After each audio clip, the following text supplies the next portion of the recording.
Welcome all. ഞാൻ doctor Anjitha, ഹാർവെസ്റ്റിൻ്റെ product trainer. ഇന്ന് നമ്മൾ ഹാർവെസ്റ്റിൻ്റെ ഓൺലൈൻ പ്രൊഡക്റ്റ് ട്രെയിനിങ്ങിൻ്റെ 5ാമത്തെ ദിവസത്തിലേക്ക് എത്തിയിരിക്കുകയാണ്. പുതിയൊരു പ്രൊഡക്റ്റുമായി വീണ്ടും വന്നിരിക്കുകയാണ്. എന്താണ് ഈ ഒരു പ്രൊഡക്റ്റ് നോളജ് കൊണ്ട് ഉദ്ദേശിക്കുന്നത്? എന്താണ് അതിൻ്റെ ആവശ്യം? നിങ്ങൾക്കറിയാം, ഇത്തരത്തിലുള്ള ഈ ഒരു ഓൺലൈൻ പ്രൊഡക്റ്റ് ട്രെയിനിങ്ങുമായി വന്നതിൻ്റെ ഉദ്ദേശം തന്നെ നിങ്ങൾക്ക് കുറച്ചുകൂടി കൂടുതൽ ഓരോ പ്രൊഡക്റ്റിനെയും പറ്റിയിട്ട് നമ്മൾ 30 മുതൽ 40 മിനിറ്റ് വരെയാണ് ഓരോ പ്രൊഡക്റ്റിനെ പറ്റിയിട്ടുള്ള വിവരങ്ങളാണ് നിങ്ങൾക്ക് നൽകുന്നത്. ഏറ്റവും സൂക്ഷ്മമായിട്ടുള്ള വിവരങ്ങൾ അടക്കമാണ് ഈ ഒരു പ്രൊഡക്റ്റ്, ഈ ഒരു ഓൺലൈൻ പ്രൊഡക്റ്റ് ട്രെയിനിങ്ങിലൂടെ നിങ്ങൾക്ക് നൽകുന്നത്. അതുവഴി എന്താണ് ഉദ്ദേശിക്കുന്നത്? നിങ്ങൾക്ക് നിങ്ങളുടെ മനസ്സിൽ ഏതെങ്കിലും ഒരു പ്രൊഡക്റ്റിനെ പറ്റിയിട്ട് എന്തെങ്കിലും രീതിയിലുള്ള ഒരു ചെറിയ സംശയം ഉണ്ടെങ്കിൽ പോലും അത് നീക്കം ചെയ്യുക. അതുവഴി നിങ്ങൾക്ക് ഓരോ പ്രൊഡക്റ്റിനെ പറ്റിയിട്ടും കൂടുതൽ അറിവ് നൽകുക. അതിലൂടെ എല്ലാ പ്രൊഡക്ട്സും, ഉചിതമായിട്ടുള്ള പ്രൊഡക്ട്സ് ഉചിതമായിട്ടുള്ള ആൾക്കാരുടെ കൈകളിലേക്ക് എത്തിക്കുക എന്നുള്ളൊരു ലക്ഷ്യം വെച്ചുകൊണ്ടാണ് ഈ ഒരു ഓൺലൈൻ പ്രൊഡക്റ്റ് ട്രെയിനിങ്ങിന്റെ ആരംഭിച്ചത് തന്നെ. ഈ ഒരു പ്രൊഡക്റ്റ് നോളജിന്റെ ആവശ്യവും ഉദ്ദേശവും അത് തന്നെയാണ് നമ്മുടെ ഹാർവെസ്റ്റ് സക്സസ് അക്കാഡമി പറയുന്നതും. ഹാർവെസ്റ്റ് സക്സസ് അക്കാഡമി നമ്മുടെ ട്രെയിനിങ് പ്രോഗ്രാംസ് ഒക്കെ കോർഡിനേറ്റ് ചെയ്യുന്നതും ഓർഗനൈസ് ചെയ്യുന്നതും ബിസിനസ് ട്രെയിനിങ് ഓർഗനൈസ് ചെയ്യുന്നതുമായിട്ടുള്ള നമ്മുടെ എഡ്യൂക്കേഷൻ വിങ് ആണ്, അല്ലെങ്കിൽ എഡ്യൂക്കേഷൻ അക്കാഡമിയാണ് ഹാർവെസ്റ്റ് സക്സസ് അക്കാഡമി.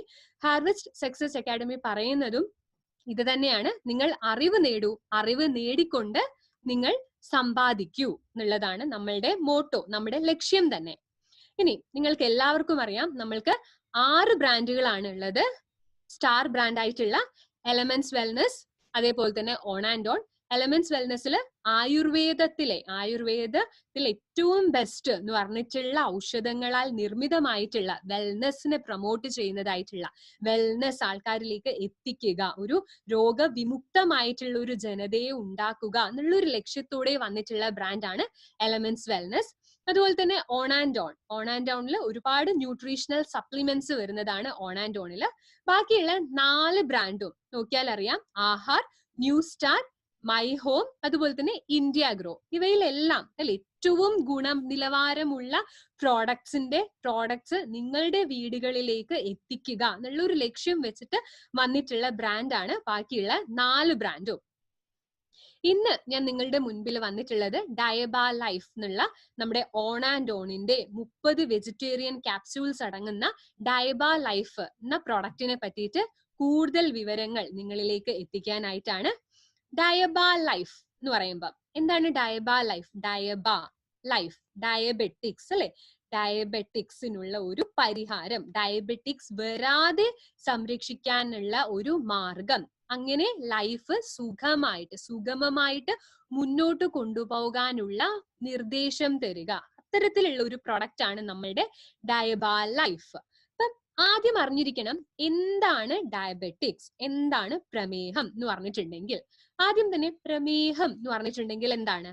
നമ്മുടെ രക്തത്തിൽ ഷുഗർ അല്ലെങ്കിൽ ഗ്ലൂക്കോസിന്റെ അളവിൽ അമിതമായിട്ട് ഗ്ലൂക്കോസിന്റെ അളവ് വർദ്ധിക്കുമ്പോൾ ഉണ്ടാകുന്ന അവസ്ഥ, രോഗമാണ് എന്ത്? ഡയബറ്റിക്സ് എന്ന് പറയുന്നത്. അപ്പൊ ഞാൻ ആദ്യം മുതലേ പറയുന്നുണ്ട്, നമ്മളുടെ രോഗപ്രതിരോധ ശേഷിയെ പറ്റിയിട്ടും ഒരുപാട് അതിന് വേണ്ടിയിട്ടുള്ള സംവിധാനങ്ങൾ നിങ്ങൾക്ക് ഓർമ്മയുണ്ടാവും എന്ന് വിചാരിക്കുന്നു. സീലിയനെ പറ്റി പറഞ്ഞു, കണ്ണിലുള്ള ടിയർ പറഞ്ഞു, മ്യൂക്കസ് പറഞ്ഞു, വയറ്റിലുള്ള ആസിഡ്സിനെ പറ്റി പറഞ്ഞു, വായിലുള്ള ഉമിനീരിനെ പറ്റിയിട്ട് പറഞ്ഞു. അപ്പൊ ഇതിന്റെയൊക്കെ കർത്തവ്യം എന്ന് പറഞ്ഞാൽ രോഗപ്രതിരോധനത്തിന് വേണ്ടിയിട്ടാണ്, അല്ലെ? ഒരു രോഗം വരാതിരിക്കാനുള്ള എല്ലാ സജ്ജീകരണങ്ങളുമായിട്ടാണ്, എല്ലാ മുൻകരുതലുകളും എടുത്തുകൊണ്ടാണ് നമ്മളുടെ ശരീരം നിൽക്കുന്നത്. എപ്പം വേണമെങ്കിലും ഒരു യുദ്ധം വരാം, അതിനുള്ള എല്ലാ സജ്ജീകരണങ്ങളോടും കൂടിയാണ് നമ്മളുടെ ശരീരം നിൽക്കുന്നത്. അപ്പം നമ്മുടെ രക്തത്തിൽ അമിതമായിട്ട് ഗ്ലൂക്കോസിന്റെ അളവ് രക്തത്തിൽ വർദ്ധിക്കുമ്പോൾ ശരീരം അത് നോക്കി നിൽക്കുമോ? ഒരിക്കലുമില്ല. അപ്പോഴാണ് പാൻക്രിയാസിലെ ബീറ്റാ കോശങ്ങളിൽ നിന്നും ഇൻസുലിന്റെ ഉൽപാദനം നടക്കുന്നത്. ഇൻസുലിന്റെ കർമ്മം അപ്പൊ എന്താണ്? ഇൻസുലിൻ നമ്മുടെ രക്തത്തിലുള്ള ഗ്ലൂക്കോസിനെ നമ്മുടെ കോശങ്ങളിലേക്ക്, നമ്മുടെ അവയവങ്ങളിലേക്ക് എത്തിച്ചത് കൊണ്ട് എന്താണ് ലക്ഷ്യം? അതുവഴി ശരീരം ഊർജം ഉൽപ്പാദിപ്പിക്കുന്നത് ഷുഗറിൽ നിന്നാണ്, ഗ്ലൂക്കോസിൽ നിന്നാണ്. അതുവഴി ഊർജ ഉൽപാദനം നടക്കുന്നതിന് വേണ്ടിയിട്ടാണ് ഇൻസുലിൻ രക്തത്തിലെ ഗ്ലൂക്കോസിനെ കോശങ്ങളിലേക്ക് എത്തിക്കുന്നത്. അപ്പം നമ്മൾ ലളിതമായി പറയുകയാണെങ്കിൽ ഇൻസുലിൻ ഈ ഒരു ചിത്രത്തിൽ നോക്കിയിട്ടുണ്ടെങ്കിൽ അറിയാം, കീ ആണ്, ഒരു താക്കോലാണ് ഇൻസുലിൻ. ഓരോ കോശങ്ങളും താഴിട്ട് അടച്ചു വെച്ചിരിക്കുകയാണ് ചെയ്യുന്നത്. രക്തത്തിൽ എന്തുണ്ട്? രക്തത്തിൽ ഗ്ലൂക്കോസ് ഉണ്ട്, അല്ലെങ്കിൽ രക്തത്തിൽ ഷുഗർ ഉണ്ട്. കോമൺ ആയി പറയുകയാണെങ്കിൽ, ലളിതമായി പറയുകയാണെങ്കിൽ രക്തത്തിൽ ഷുഗർ അടങ്ങിയിട്ടുണ്ട്. അപ്പം രക്തത്തിലുള്ള ഈ ഷുഗർ എങ്ങോട്ടേക്ക് കയറണം? കോശങ്ങളിലേക്ക് കയറണം. അപ്പൊ കോശങ്ങളിലേക്ക് താനെ ചെന്ന് കയറില്ല. ഈ ഒരു ചിത്രം നോക്കിയാൽ നിങ്ങൾക്ക് മനസ്സിലാകും, താഴിട്ട് പൂട്ടിയിരിക്കുകയാണ്. അപ്പം താക്കോലാണ്, കീ ആണ് നമ്മൾ ഈ പറഞ്ഞിട്ടുള്ള ഇൻസുലിൻ എന്ന് പറയുന്നത്. കമ്മ്യൂണിക്കേറ്റ് ചെയ്യാൻ വേണ്ടിയിട്ട് ഒരു എന്താണ്, ഒരു കീ ആണ്, താക്കോലാണ്. അപ്പം ഇൻസുലിൻ വന്ന് ആ താഴിന്റെ, ആ പൂട്ടിന്റെ തുറക്കുമ്പോഴാണ് എന്ത് കയറുന്നത്? ഗ്ലൂക്കോസ് അവയവങ്ങളിലേക്ക്, കോശങ്ങളിലേക്ക് എത്തുന്നത്. പിന്നീട് ഊർജത്തിന്റെ ഉൽപാദനം നടക്കുന്നത്. അപ്പൊ ഒരു താക്കോലിന്റെ കർമ്മമാണ് ഇൻസുലിൻ നമ്മുടെ ശരീരത്തിൽ ചെയ്യുന്നത്. ഇനി 3 തരത്തിലാണ് പ്രമേഹം ഉണ്ടാകുന്നത്. ടൈപ്പ് 1, ടൈപ്പ് 2, ടൈപ്പ് 3 എന്ന് പറഞ്ഞിട്ടുള്ളതാണ് 3 തരത്തിലുള്ള പ്രമേഹം. ടൈപ്പ് 1 പ്രമേഹം അല്ലെങ്കിൽ juvenile diabetics, insulin dependent diabetics എന്നൊക്കെ പറയും. ഇൻസുലിൻ ഡിപ്പെൻഡന്റ് എന്നാണ് ആദ്യകാലങ്ങളിൽ അതിനുണ്ടായിരുന്ന പേര്. അപ്പൊ എന്താണ് ഈ ടൈപ്പ് 1 പ്രമേഹത്തിൽ നടക്കുന്നത്? ടൈപ്പ് 1 പ്രമേഹം എന്ന് പറഞ്ഞാൽ ജുവനൈൽ എന്ന് ഞാൻ പറഞ്ഞു, ചെറുപ്പത്തിലെ തന്നെ കണ്ടുവരുന്നതായിട്ടുള്ള, ചെറിയ പ്രായത്തിൽ തന്നെ കണ്ടുവരുന്നതായിട്ടുള്ള ഒരു പ്രമേഹമാണ് ടൈപ്പ് 1 പ്രമേഹം. അത് ഒരു ഓട്ടോ ഇമ്മ്യൂൺ ഡിസോർഡർ ആണ്. അപ്പൊ എന്താണ് ഈ ഓട്ടോ ഇമ്മ്യൂൺ ഡിസോർഡർ എന്ന് പറഞ്ഞാല്?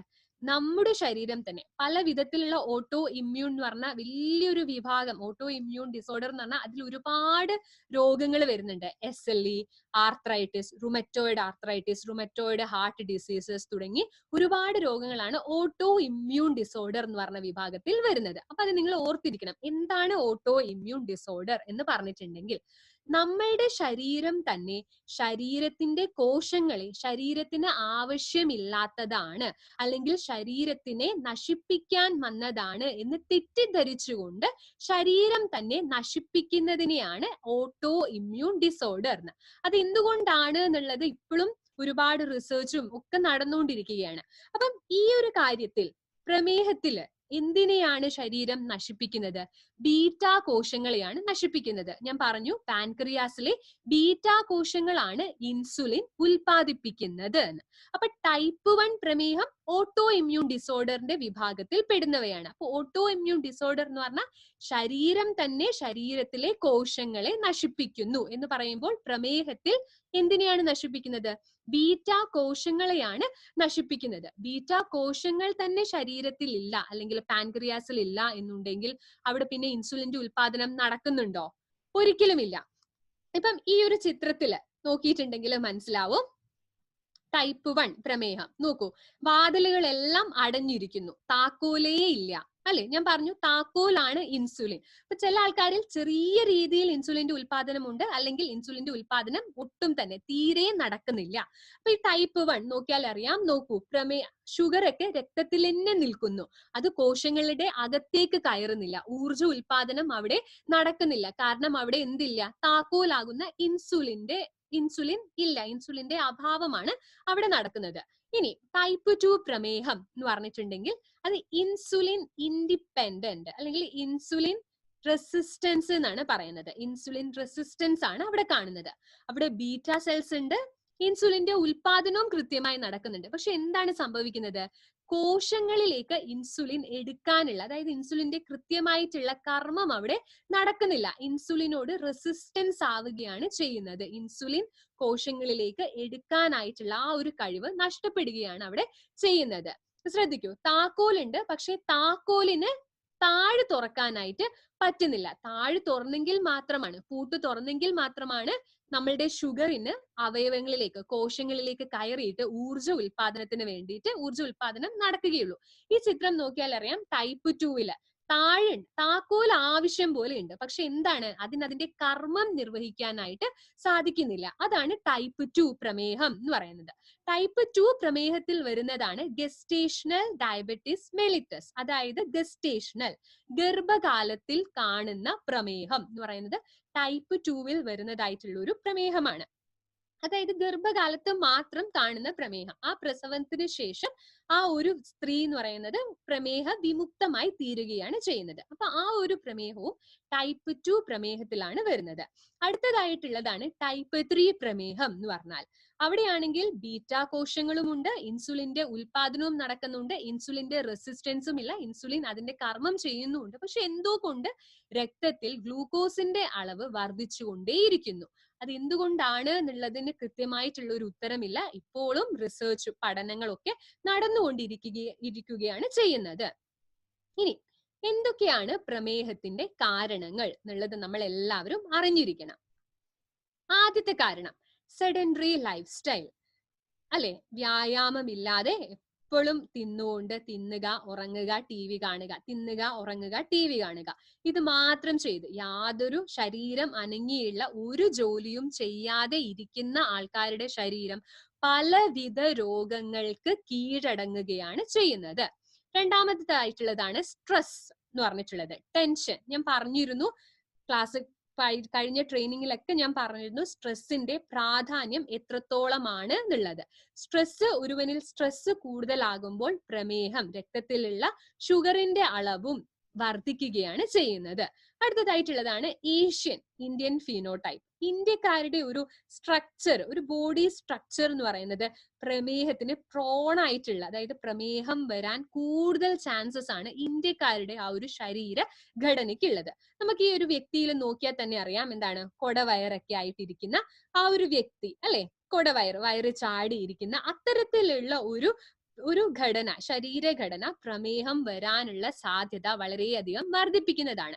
അതുപോലെ തന്നെ നമ്മുടെ പാരന്റ്സിൽ, അച്ഛനമ്മമാരിൽ ആർക്കെങ്കിലും ഒരാൾക്ക് ടൈപ്പ് 1 പ്രമേഹം ഉണ്ട് എങ്കിൽ വരാൻ പോകുന്ന തലമുറയ്ക്ക്, വരാൻ പോകുന്ന കുട്ടികൾക്കും പ്രമേഹം ഉണ്ടാകാനുള്ള സാധ്യത വളരെയധികം കൂടുതലാണ്. അതുപോലെ തന്നെ പ്രായമെത്തുമ്പോൾ 40 വയസ്സിന് മുകളിൽ ഉള്ള ആൾക്കാരിലും പ്രമേഹം വരാനുള്ള സാധ്യത കൂടുതലാണ്.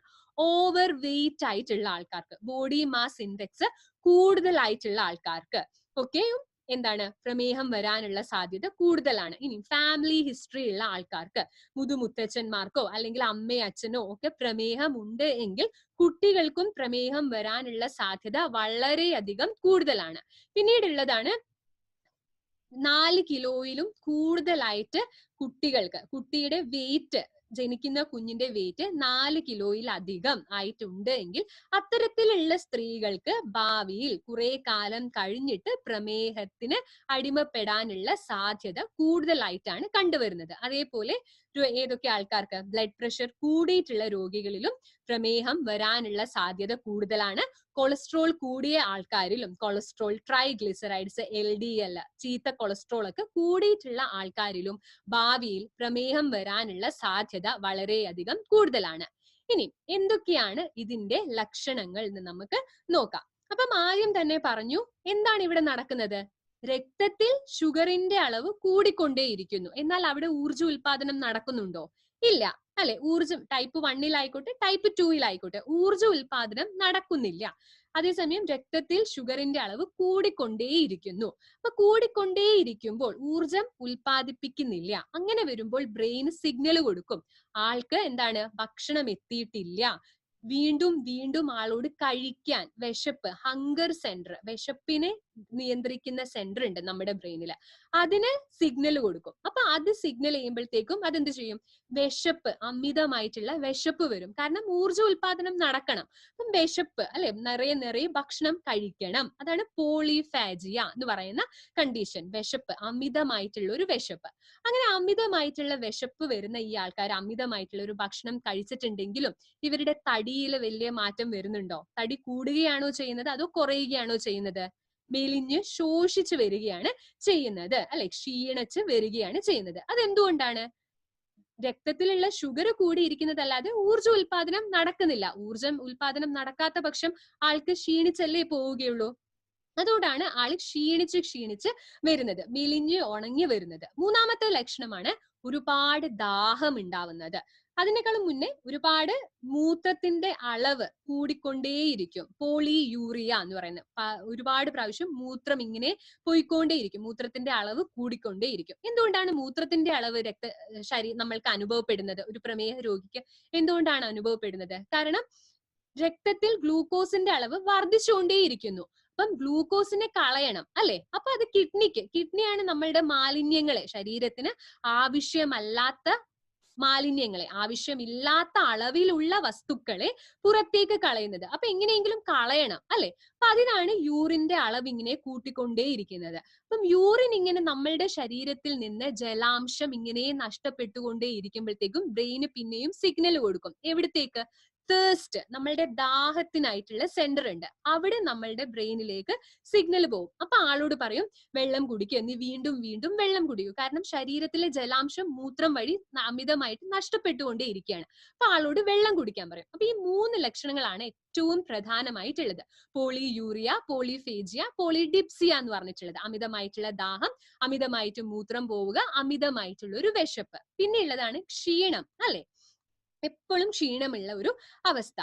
4മത്തതായിട്ടുള്ളതാണ് നമ്മൾക്ക് ഈ പ്രമേഹ രോഗികളിൽ ഉണ്ടാകുന്ന മുറിവ് വളരെ കാലതാമസം എടുത്തിട്ടാണ് അത് ഉണങ്ങുന്നത്, അത് ഹീലാവുന്നത്. അത് ഗാൻഗ്രീന്, അതായത് പഴുത്ത് ചൊറിഞ്ഞ് പുഴുത്ത് ആയിട്ട് വരുന്ന അവസ്ഥ. അങ്ങനെയുള്ള ഒരു അവസ്ഥ കാല് മുറിച്ച് മാറ്റി കളയാനുള്ള ആ ഒരു അവസ്ഥയിലേക്ക് കൊണ്ടുപോകുന്നത്. നിങ്ങൾക്കറിയാം, ഇപ്പൊ സർജറി ഒക്കെ ചെയ്യുന്നതിന് മുൻപേ ഡോക്ടർ ചോദിക്കും പ്രമേഹ രോഗിയാണോ എന്നുള്ളത് ആദ്യം ചോദിക്കും. കാരണം എന്തെങ്കിലും തരത്തിലുള്ള മുറിവ് അവരിൽ ഉണ്ടായിട്ടുണ്ട് എങ്കിൽ അത് ഉണങ്ങാനായിട്ട് വളരെയധികം കാലതാമസമാണ് ഉണ്ടാകുന്നത്.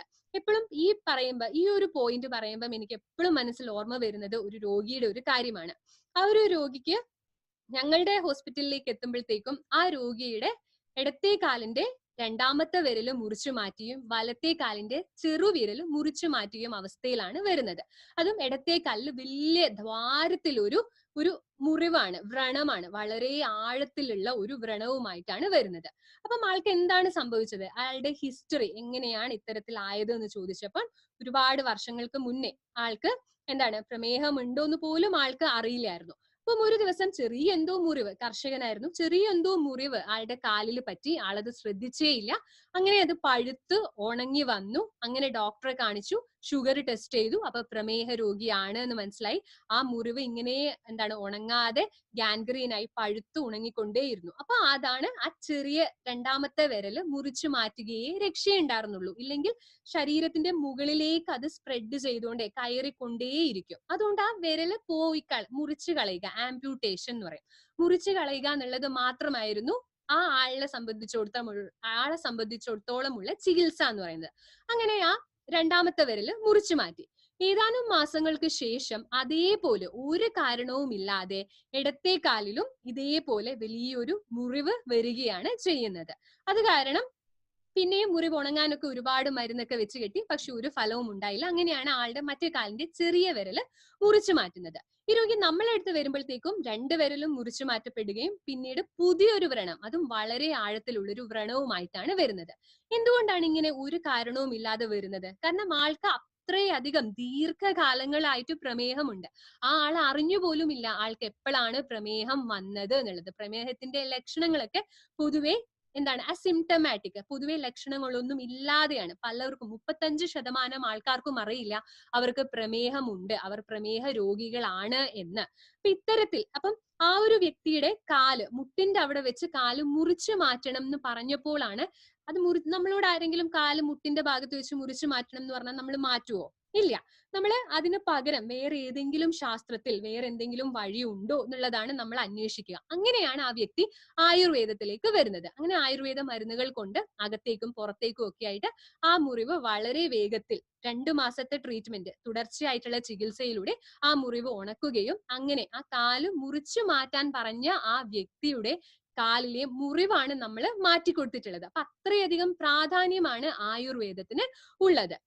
അതേപോലെ തന്നെ പലതരത്തിലുള്ള സെക്ഷുവൽ പ്രോബ്ലംസ് ആണ് ഉണ്ടാകുന്നത്. വിശപ്പ്, ഇത് പറഞ്ഞതാണ്. അതുപോലെ തന്നെ കാഴ്ച ശക്തിയെയും അത് അമിതമായിട്ട് ബാധിക്കും. ഇനി രക്തത്തിന്റെ അളവ് ഗ്ലൂക്കോസിന്റെ അളവ് രക്തത്തിൽ വർദ്ധിക്കുമ്പോൾ അത് നെർവ്സിനെയൊക്കെയും ബാധിക്കും. അങ്ങനെ കൈകാലുകളിൽ തരിപ്പ്, ഒക്കെ അനുഭവപ്പെടുകയും ഉണ്ടാകും. വജൈനൽ ഇൻഫെക്ഷൻസിന്റെ ഒക്കെ അളവ് വളരെയധികം കൂടും. ഇതുമൂലം എപ്പോഴും ടെൻഷൻ, സ്ട്രെസ് ഒക്കെ എപ്പോഴും കൂടിക്കൊണ്ടേയിരിക്കും. ഇനി പ്രമേഹം എന്ന് പറഞ്ഞിട്ടുണ്ടെങ്കിൽ അതിന്റെ കൂടെ തന്നെ ഒരു അമ്മ പെറ്റ മക്കളെ പോലെ വേറെയും രോഗങ്ങളുടെ സംഗമത്തോട് കൂടിയിട്ടാണ് വരുന്നത്. ഒരു പ്രമേഹ രോഗിയിൽ കാലക്രമേണ ഹൃദയ സംബന്ധമായിട്ടുള്ള രോഗങ്ങൾക്ക് വരാനുള്ള ചാൻസസ് കൂടുതലാണ്. ബ്ലഡ് പ്രഷർ കൂടാനുള്ള ചാൻസസ് കൂടുതലാണ്. സ്ട്രോക്ക് വരാനുള്ള ചാൻസസ്, നെർവ്സിനെ ബാധിക്കുന്ന രോഗങ്ങൾ വരാനുള്ള ചാൻസസ്, നമ്മളുടെ വൃക്കയും മൂത്രാശയവും ബാധിക്കുന്ന രോഗങ്ങൾ വരാനുള്ള ചാൻസസ്, മോണയ്ക്ക് വരുന്ന രോഗങ്ങളൊക്കെ വളരെയധികം കൂടുതലാണ്. പിന്നെ ഒരു അവസ്ഥയാണ്, കാലക്രമേണ ഉണ്ടാകുന്ന അവസ്ഥയാണ് ഡയബറ്റിക് റെറ്റിനോപ്പതി എന്ന് പറയുന്നത്. ഡയബറ്റിക് കാരണം നമ്മളുടെ റെറ്റിന, ഈ ഒരു ചിത്രത്തിൽ നോക്കിയാൽ അറിയാം, നമ്മളുടെ കണ്ണിന്റെ ബാക്കിലുള്ള കവറിംഗ് ആണ് റെറ്റിന എന്ന് പറയുന്നത്. നമ്മളുടെ ലൈറ്റിനെ സെൻസ് ചെയ്യുന്നതാണ് റെറ്റിന. അവിടെ വരുന്ന ഡാമേജ് ആണ് റെറ്റിനോപ്പതി. അതായത് നമ്മൾ പറഞ്ഞു ബ്ലഡിൽ ഗ്ലൂക്കോസിന്റെ അളവ് വർദ്ധിക്കുമ്പോഴത്തേക്കും റെറ്റിനയിലൊക്കെ ചെറിയ മൈന്യൂട്ട് ആയിട്ടുള്ള മൈക്രോ സർക്കുലേഷൻ ആണ് റെറ്റിനയിലൊക്കെ ഉള്ളത്. അപ്പൊ ഈ പ്രകാരം നടക്കുമ്പോഴത്തേക്കും റെറ്റിനയിലുള്ള ബ്ലഡ് വെസൽസ് പൊട്ടുകയാണ് ചെയ്യുന്നത്. അപ്പോഴത്തേക്കുമാണ് എന്ത് വരുന്നത്? Diabetic retinopathy, cataract, glaucoma. Glaucoma എന്ന് പറയുമ്പോൾ കണ്ണിലെ പ്രഷർ കൂടുക, അപ്പോഴും ബ്ലഡ് വെസൽസ് പൊട്ടുകയാണ് ചെയ്യുന്നത്. അങ്ങനെ കാഴ്ച ശക്തിയെ ബാധിക്കുന്ന രോഗമായിട്ട് വരാനും കാലക്രമേണ ഒരു പ്രമേഹ രോഗിയിൽ ചാൻസസ് വളരെയധികം കൂടുതലാണ്. മുറിവൊക്കെ ഉണങ്ങാനായിട്ടുള്ള ചാൻസസ് കൂടുതലാണ്. ഇനി പ്രഗ്നൻസിയിലാണ് വന്നിട്ടുള്ളതെങ്കിൽ ജനിക്കുന്ന കുട്ടിക്ക് പലതരത്തിലുള്ള പ്രശ്നങ്ങളും കോംപ്ലിക്കേഷൻസും, പ്രഗ്നൻസിയിൽ തന്നെ പല വിധത്തിലുള്ള കോംപ്ലിക്കേഷൻസും ഒക്കെ കണ്ടുവരുന്നുള്ളതാണ്. അതേപോലെ തന്നെ അൾഷിമേഴ്സ് രോഗങ്ങളും ഒക്കെ ഈ പ്രമേഹ രോഗിയിൽ കൂടുതലായിട്ടും കാലക്രമേണ കണ്ടുവരുന്നുണ്ട്. ഇനി നമ്മൾ ഒരു പ്രമേഹ രോഗിയിൽ ശ്രദ്ധിക്കേണ്ടതായിട്ടുള്ള 3 കാര്യങ്ങൾ, അത് നിങ്ങൾക്ക് ഓർക്കാൻ വേണ്ടിയിട്ട് എളുപ്പത്തിലാണ് ABC ഇട്ടിട്ടുള്ളത്. ഈ ABC ഒരു പ്രമേഹ രോഗിയിൽ എപ്പോഴും കൺട്രോൾഡ് ആയിരിക്കണം. എ എന്ന് പറഞ്ഞിട്ടുണ്ടെങ്കിൽ A1C, അതായത് ഗ്ലൈക്കേറ്റഡ് ഹീമോഗ്ലോബിന്റെ അളവ് നോർമലിൽ ആയിരിക്കണം. ബി എന്ന് പറഞ്ഞാൽ ബ്ലഡ് പ്രഷർ, ആളുടെ ബ്ലഡ് പ്രഷർ നോർമൽ ആയിരിക്കണം. സി കൊളസ്ട്രോൾ, ആളുടെ കൊളസ്ട്രോള് കൃത്യമായിരിക്കണം. ഈ ഡയബറ്റിക്സ്, പ്രമേഹ രോഗികൾക്ക് ഭാവിയിൽ കൊളസ്ട്രോൾ വരാനുള്ള ചാൻസസ് കൂടുതലാണ്, ബ്ലഡ് പ്രഷർ വരാനുള്ള ചാൻസസ് കൂടുതലാണ്. അപ്പം ഇത് 3 നമ്മൾ എപ്പോഴും കൺട്രോളിൽ ആയിരിക്കണം. ഇനി ഈ പ്രമേഹത്തിന് നമ്മൾ ഇത്രയധികം പ്രാധാന്യം കൊടുക്കേണ്ടതായിട്ടുള്ള ആവശ്യമുണ്ടോ? അത് ചെറിയൊരു രോഗമല്ലേ ശരിക്കും? ആണോ? ഒരിക്കലുമല്ല. 10 ലക്ഷത്തിലധികം ആൾക്കാരാണ് പ്രമേഹത്തിന്റെ ഭാവിയിൽ ഉണ്ടാകുന്ന സങ്കീർണ ഫലങ്ങൾ കാരണം മരണത്തിൽ കീഴടങ്ങുന്നത്. ഒരു വർഷം 10 ലക്ഷം ആൾക്കാരാണ്. പറയുമ്പോൾ തന്നെ വലിയൊരു സംഖ്യയാണ് അല്ലെ? നിസ്സാരം എന്ന് നമ്മൾ തള്ളിക്കളയുന്ന ഈ ഒരു പ്രമേഹത്തിന്റെ പാർശ്വഫലങ്ങൾ മൂലം മരണത്തിലേക്ക് കീഴടങ്ങുന്നത്. അതുകൊണ്ട് തന്നെ ലോക ആരോഗ്യ സംഘടന പറഞ്ഞിരിക്കുന്നത് 2030 രോഗങ്ങൾ, മരണ കാരണമാകുന്ന രോഗങ്ങളുടെ പട്ടികയിൽ 7ാമത്തെ സ്ഥാനമാണ് പ്രമേഹത്തിന് നൽകിയിട്ടുള്ളത്. മരണ കാരണമാകുന്ന രോഗങ്ങളുടെ പട്ടികയിൽ 7ാമത്തെ സ്ഥാനം എന്ന് പറഞ്ഞാൽ അത്രയധികം പ്രാധാന്യമാണ് പ്രമേഹത്തിന് ഉള്ളത്. ഇനി പ്രമേഹം നമ്മൾക്ക് എപ്രകാരത്തിലാണ് മനസ്സിലാക്കാൻ, തിരിച്ചറിയാൻ, കണ്ടുപിടിക്കാനായിട്ട് സാധിക്കുക? നമുക്ക് 3 വഴിയിൽ, ഒരുപാട് ടെസ്റ്റ് ഉണ്ട്. അതിലും ഏറ്റവും പ്രധാനമായിട്ട് വരുന്നത് 3 fasting blood sugar, post prandial PPBS, അതുപോലെ തന്നെ HbA1c എന്ന് പറയുന്ന ടെസ്റ്റ്. അതിൽ HbA1c അധികം ആരും കേട്ടിട്ടില്ലാത്ത ടെസ്റ്റ് ആണ്. നമ്മൾ എപ്പോഴും ഫാസ്റ്റിംഗിൽ എന്ന് വെച്ചിട്ടുണ്ടെങ്കിൽ ഭക്ഷണം കഴിക്കുന്നതിന് മുന്നേ, പോസ്റ്റ് പ്രാൻഡിയൽ എന്ന് പറഞ്ഞാൽ ഭക്ഷണം കഴിച്ചതിന് ശേഷം 2 മണിക്കൂറിന് ശേഷം രക്തത്തിലുള്ള ഷുഗറിന്റെ അളവ് നോക്കുന്നത്. ഇത് രണ്ടുമാണ് ആൾക്കാർക്ക് അറിയുന്നത്. ഗ്ലൈക്കേറ്റഡ് ഹീമോഗ്ലോബിൻ ടെസ്റ്റ്, അതായത് HbA1c ടെസ്റ്റിനെ പറ്റിയിട്ട് അധികം ആൾക്കാർക്കൊന്നും അറിയുന്നതല്ല. ഈ ക്ലാസ് വഴിയാണ് പലരും ഇതിനെ പറ്റിയിട്ട് കേട്ടിട്ടുള്ളത്. എന്താണ് അപ്പം ഈ ഗ്ലൈക്കേറ്റഡ് ഹീമോഗ്ലോബിൻ എന്ന് പറഞ്ഞിട്ടുണ്ടെങ്കിൽ? രക്തത്തിലുള്ള ഗ്ലൂക്കോസ്, അതാണ് ഗ്ലൈക്കേറ്റഡ് ഹീമോഗ്ലോബിൻ. നമ്മൾക്കറിയാം രക്തത്തിന്റെ RBCകളുടെ ആയുസ് എന്ന് പറയുന്നത് 120 days ആണ്. 3 മുതൽ 4 മാസം വരെയാണ് അതിന്റെ ആയുസ്. അപ്പൊ രക്തത്തിൽ RBCയിൽ ചേർന്നിട്ടുള്ള ഷുഗർ ആണ് ഗ്ലൈക്കേറ്റഡ് ഗ്ലൂക്കോസ് ഹീമോഗ്ലോബിൻ. അത് ഗ്ലൈക്കേറ്റഡ് ഹീമോഗ്ലോബിൻ. അതിന്റെ അളവ് എത്രയാണ്, എത്ര 2-3 മുതൽ 4 മാസം വരെയുള്ള ആവറേജ് വാല്യൂ ആണ്, ആവറേജ് അളവാണ് നമ്മൾക്ക് കിട്ടുന്നത്. അതാണ് ഏറ്റവും കൃത്യമായിട്ടുള്ള ഒരു അളവ് എന്ന് പറയുന്നത് HbA1c ടെസ്റ്റ് ആണ്. ഇനി നമുക്ക് അതിന്റെ വാല്യൂസ് എപ്രകാരമാണ് എന്ന് നോക്കാം. ഫാസ്റ്റിംഗില് നോർമൽ ആയിട്ടുള്ള ഭക്ഷണം കഴിക്കുന്നതിന് മുൻപേ ചെയ്ത ടെസ്റ്റിൽ നോർമൽ എന്ന് പറയുന്നത് 70 മുതൽ 100ന്റെ ഇടയിലാണ് നിൽക്കുന്നത് എങ്കിൽ അതാണ് നോർമൽ. ഏർലി ഡയബറ്റിക്സ്, പ്രമേഹത്തിന്റെ ആരംഭം എന്ന് പറയുമ്പോൾ 101നും 126ന്റെയും ഇടയിലാണ് എങ്കിൽ പ്രമേഹത്തിന്റെ ആരംഭം. പ്രമേഹം മൂർച്ഛിച്ചു എന്നുണ്ടെങ്കിൽ 126ലും അധികമായിട്ടുണ്ടെങ്കിലാണ് പ്രമേഹം മൂർച്ഛിച്ചിട്ടുണ്ട് എന്ന് മനസ്സിലാകുന്നത്.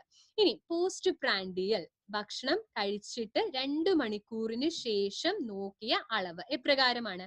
അത് നോർമൽ എന്ന് പറയണമെങ്കിൽ 140ലും താഴെയാണെങ്കിലാണ് അത് നോർമൽ എന്ന് പറയുന്നത്. പ്രമേഹത്തിന്റെ ആരംഭം എന്ന് പറയുക 140നും 200ന്റെയും ഇടയിലാണ് എങ്കിലാണ് പ്രമേഹത്തിന്റെ ആരംഭം.